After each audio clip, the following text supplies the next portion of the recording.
नमस्कार, म कुन्दन सिंह, तपाईहरुको साथी, तपाईहरुको मित्र र आज हामी बिजनेस रिलेटेड कुराहरु गर्ने छौं। बिजनेस रिलेटेड कुरा, त्यो पनि ओल्ड बिजनेस हैन, 21st सेन्चुरीको सबसे फास्टेस्ट गोइङ इन्डस्ट्रीको बारेमा हामी आज कुरा गर्ने छौं। Yes, it's network marketing, multi-level marketing र मल्टी-लेभल मार्केटिङ को विषयमा आज हामी छलफल गर्ने छौं। कस्तो खालको मल्टी-लेभल मार्केटिङलाई हामी ट्रस्ट गर्ने। यस, ट्रस्टकै कुरा आउँछ बिकज हाम्रो पास्टको अनुसारले चाहिँ धेरै कम्पनीहरु आए जो टिक्न सकेन। ट्रेनिङको कमी हुन सक्छ या प्रोडक्टको कमी हुन सक्छ, धेरै कुराहरु हुन्छ। तर कस्ता कम्पनीहरु अहिलेसम्म पनि छन्, चलिरहेछन्, कस्ता कम्पनीले चाहिँ लिडर्सहरु क्रिएट गरिरहेछन्, कस्ता कम्पनीले चाहिँ सक्सेसफुल पिपलहरुलाई जेनेरेट गरिरहेछन्, कस्ता कम्पनीहरुले अगाडि डे बाइ डे आफ्नो बिजनेसलाई लगिरहेछन्, त्यस्ता कम्पनीलाई ट्रस्ट कसरी गर्ने, त्यस्ता कम्पनीलाई चिन्ने कसरी पहिचान गर्ने। सो अहिले हेर्ने हो भने हजारौं कम्पनीहरु यस्ता छन् जुन नेटवर्क मार्केटिङ इन्डस्ट्रीलाई चाहिँ फलो गर्छन्। आज हामी नेटवर्क मार्केटिङ, कस्तो खालको नेटवर्क मार्केटिङ कम्पनीलाई ट्रस्ट गर्ने, के को आधारमा गर्ने, यसको विषयमा आज हामी छलफल गर्नेछौँ। सो हामी यदि डाइरेक्ट सेलिङ बिजनेसमा, डाइरेक्ट सेलिङ इन्डस्ट्रीमा तपाई सक्सेस हुन चाहनुहुन्छ भने 5P चाहिँ अनिवार्य जानेकै हुनुपर्छ। र त्यो 5P चाहिँ कुनै पनि कम्पनी, जुन कम्पनी तपाई जोइन गर्न आँटिरहनु भएको छ, त्यो कम्पनीको 5P एकदमै करेक्ट हुनुपर्छ, मिल्नुपर्ने हुन्छ। र त्यो 5P हुन् profile of the company, promoter of the company, product of the company, plan of the company and payout of the company। र यी 5P को बारेमा हामी विस्तारमा बुझौं। सर्वप्रथम प्रोफाइल अफ द कम्पनी, कम्पनीको प्रोफाइल कस्तो हुनुपर्छ यसको बारेमा हामी बुझौं। पहिला कुनै पनि कम्पनीको प्रोफाइल 5 वर्ष कम्प्लिट भएको हुनुपर्दछ। कम्पनीको म्यागजिन सक्सेस स्टोरी बुक अनिवार्य हुनुपर्दछ। इयरली एनिभर्सरी सेलिब्रेसन प्रोग्रामहरू अनिवार्य हुनुपर्दछ, किनभने वार्षिक उत्सव, कम्पनीको म्यागजिन यी नै हुन् प्रुफहरू कि कम्पनी साँच्चै नै रियल हो, कम्पनी साँच्चै नै अगाडि बढिरहेछ, डेभलप भइरहेछ, ग्रोथ भइरहेछ। म्यागजिन सक्सेस स्टोरी बुकहरू हेरेर नै हामी त्यो कम्पनीलाई सही ठहराउन सक्छौं, त्यस कम्पनीको बारेमा सजिलै बुझ्न सक्छौं। सो यी सबै कम्पनीका प्रोफाइल यी बुँदाहरूका अन्तर्गत मिल्न जान्छन् भने ती कम्पनी साँच्चै नै राम्रो ग्रोथमा गइरहेछ र हामी त्यो कम्पनीलाई चुज गर्न सक्दछौं। नाउ कम्पनीलाई त हामी चुज गर्यौं, उसको म्यागजिन, उसको वार्षिक उत्सव, उसको 5 इयर्सको एक्सपिरियन्स हेरेर, तर त्यो कम्पनीलाई कसले चलाइरहेछ, चलाउने मान्छेको ब्याकग्राउन्ड के छ र त्यो कम्पनीको मिसन र भिजन के छ, त्यो पनि अनिवार्य रूपमा बुझ्नु पर्दछ। Picture of promoter, background of promoter, strong mission and vision, यो सब चाहिँ एकदमै अनिवार्य रोल खेल्दछ कुनै पनि कम्पनीलाई ग्रोथ गर्नको लागि। So promoter of the company पनि मजाले बुझेर मात्रै कुनै पनि कम्पनीमा हामी जोइन हुन सक्छौं। अब प्रोफाइल र प्रमोटर त बुझ्यौं, त्यसैगरी कम्पनीको प्रोडक्टको बारेमा पनि बुझ्नु अनिवार्य छ। कुनै पनि कम्पनीको प्रोडक्ट भनेपछि त्यो कम्पनीको एउटा रुट हुने गर्दछ, त्यो कम्पनीको एउटा जड, किनभने प्रोडक्टले नै कम्पनीलाई ग्रोथ गराउँदछ, प्रोडक्टको क्वालिटीले नै ग्रोथ गराउँदछ, प्रोडक्टको युनिकनेसले नै कम्पनीको ग्रोथ गराउँदछ। सो कम्पनीको प्रोडक्ट चाहिँ एकदमै ओन R&D छ कि छैन, रिसर्च एन्ड डेभलपमेन्ट त्यो प्रोडक्टको आफ्नै छ कि छैन, त्यो बुझ्नुपर्ने अनिवार्य छ। त्यसैगरी त्यो प्रोडक्ट चाहिँ प्याटेन्ट राइट्स छ कि छैन, किनभने प्याटेन्टेड छैन भने जसले पनि त्यो कम्पनीको प्रोडक्टलाई चाहिँ आफ्नो नाममा ट्रान्सफर गरेर त्यसलाई युज गर्न सक्दछ। त्यही भएर कम्पनीको ओन R&D र प्याटेन्ट राइट्स हुनुपर्दछ र कन्ज्युमेबल रिपर्चेज खालकै प्रोडक्ट हुनुपर्दछ र भ्यालिडिटी डेट एकदमै अनिवार्य रूपले हुनुपर्दछ। यी तीनटा कुराहरू यदि प्रोडक्टको कुरामा मिल्छ भने त्यो कम्पनीको प्रोडक्टलाई हामी ट्रस्ट गर्न सक्दछौँ। त्यसैगरी कम्पनीको प्लान पनि यी बुँदा अनुसारले नै मिल्नु पर्दछ।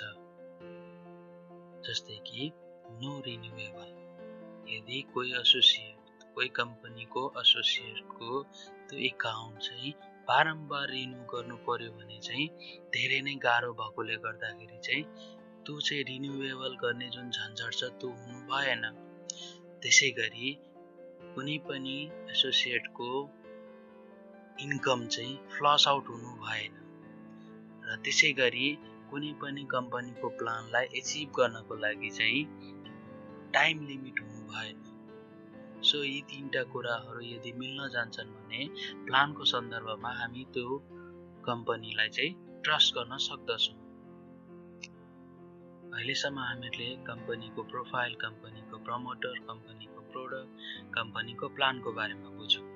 अब हामी कम्पनीको पेआउटको बारेमा बुझ्छौँ, किनभने यही एकदमै इम्पोर्टेन्ट र महत्त्वपूर्ण चिज हो फर एसोसिएट।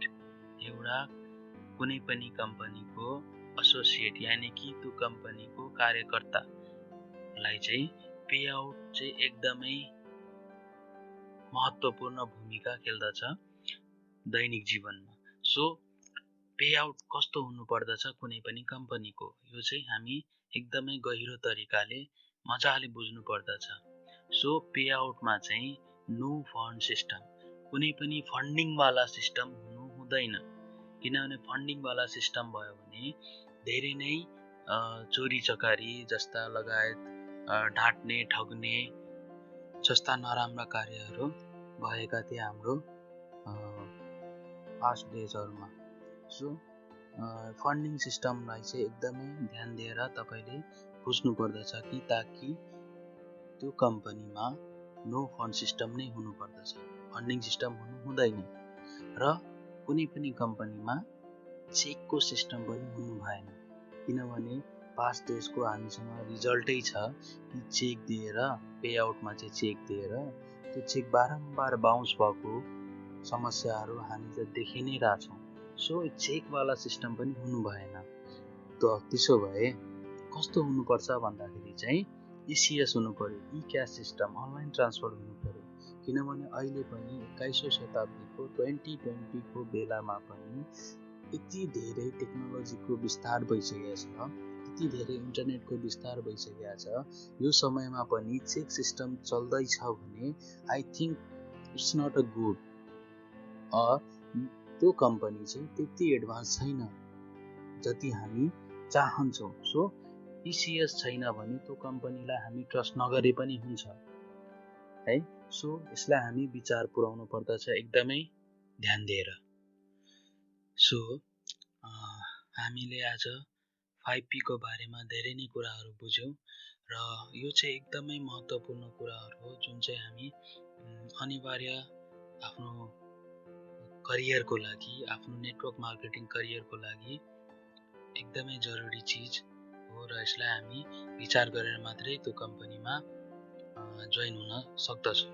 र यी त छँदैछ, यी 5P त छँदैछ र यी सबैदेखि पनि एउटा चाहिँ मोस्ट इम्पोर्टेन्ट चिज मेरो सजेसन चाहिँ के छ भन्दाखेरि चाहिँ कुनै पनि कम्पनीको 5P सबै ठिक छ, मिल्यो, हामी त्यसमा एग्री भयो, हामी जोइन हुने, हामी त्यो कम्पनीमा आफ्नो बिजनेस गर्ने सोच बनायौँ, हाम्रो टाइम इन्भेस्ट गर्न सोच बनाइसक्यौँ।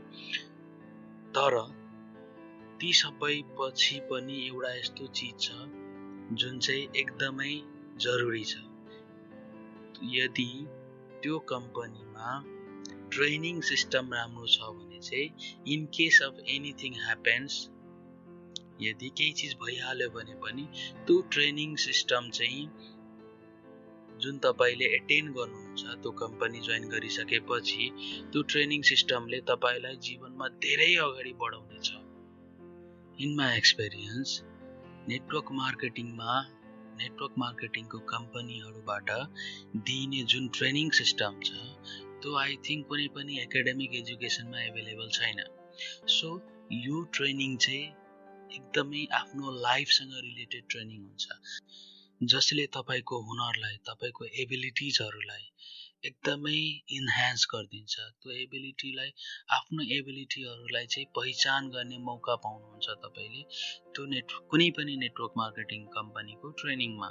सो यो ट्रेनिङ सिस्टम तपाईँले जोइन गर्नुभन्दा अगाडि एकचोटि ट्रेनिङ एटेन्ड गरेर यो चिज तपाईँले फिल गरेर यदि यस्तो इन्भाइरोमेन्ट तपाईँले पाउनुहुन्छ भने तपाईँ आँखा बन्द गरेर त्यो कम्पनीलाई ट्रस्ट गरेर जोइन गर्न सक्नुहुनेछ।